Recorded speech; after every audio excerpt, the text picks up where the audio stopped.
20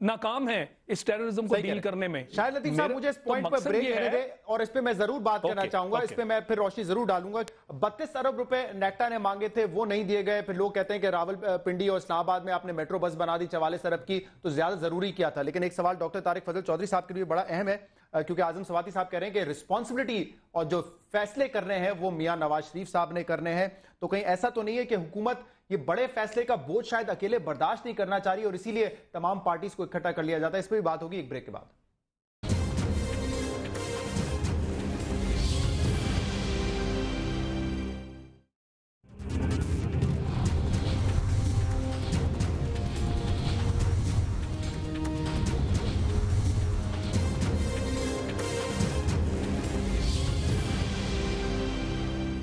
welcome back ناظرین. Doctor صاحب, اس دن میں نے پہلے بھی اپنے پروگرام میں کہا تھا 3 اہم شخصیات ہیں جنہوں نے فیصلے کرنے ہیں. پرائم منسٹر صاحب نواز شریف صاحب, راحیل شریف صاحب چیف آف آرمی سٹاف ہیں, اور چیف جسٹس آف پاکستان. باقی لوگوں کی آپ سپورٹ لے سکتے ہیں. تو یہ سپورٹ پولیٹیکل پارٹیز نے کئی مرتبہ آپ کی حکومت کو دی ہے. یہ فیصلے آپ لوگ اس لیے نہیں کرتے اور سب کو ساتھ اس لیے ملانا چاہتے ہیں تاکہ اس کا بوجھ جو ہے بڑے مشکل فیصلوں کا وہ آپ کے اوپر نہ گرے اور تمام لوگ اس میں ساتھ ہوں. دیکھیں شہزاد, بات یہ ہے کہ اس میں کوئی دو رائے نہیں ہے کہ جو فیصلے پرائم منسٹر آف پاکستان نے کرنے ہیں وہ پرائم منسٹر نہیں کرنے ہیں. اس میں کوئی دو رائے نہیں ہے.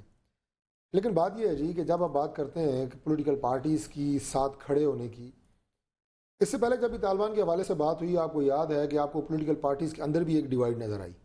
کچھ نے کہا جی ان سے بات چیت کریں, کچھ نے کہا جی کہ آپریشن کریں, کچھ نے کہا ان کو روم دیں, کچھ نے کہا جناب ان کو دفتر کھولنے دیں. یہ ساری باتیں کچھ مختلف پس منظر میں مختلف ماحول میں پولیٹیکل پارٹیز نے کی, ان کی لیڈرشپ نے کی.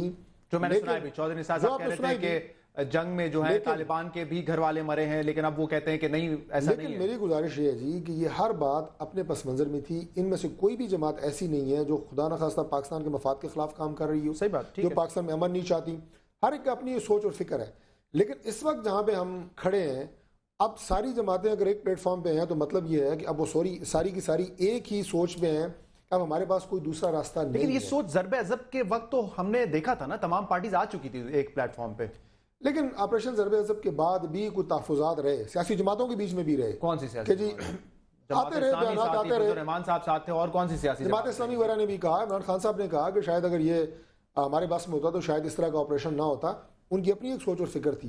لیکن اب جب ہم اتنا نقصان اٹھا رہے ہیں, اب جب ہم یہ دیکھ رہے ہیں کہ جس قوم کے بچے محفوظ نہیں ہیں, جو کہ ایک آپ کا مشترکہ ایسٹ ہوتا ہے, قوم کے بچے یہ مشترکہ ایسٹ ہوتے ہیں, اس میں کوئی تفریق نہیں ہوتی. سیاسی جماعتیں بھی لڑتی ہیں, مذہبی لوگ لڑتے ہیں, شیعہ سنی لڑتے ہیں, فرقہ بازی ہے, پاکستان میں سب کچھ ہے.